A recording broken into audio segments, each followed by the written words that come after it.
नाल्यार 4-व्हिलर असो, ती मोरजेचो बीच असो, कलंगूटचो असो नाल्यार कोलवाचो असो, no public and public vehicle can go on the beach, which is very clear. It is taken care of under our act also, and for which very clearly powers have been given to the police to impound the vehicle and file a FIR on these violations.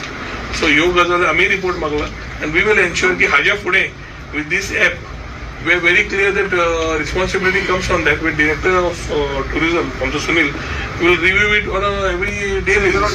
How will your department have to see that the concerned citizen who brings it to your notice is not arrested by the police or somebody? बाबा तू photo काढला, तू येऊन से दिवपाक गेलो. आम्ही जेन्ना app तयार केला, त्या ऍपांतल्यान डिपार्टमेंटान ऍक्ट करचो पडटा.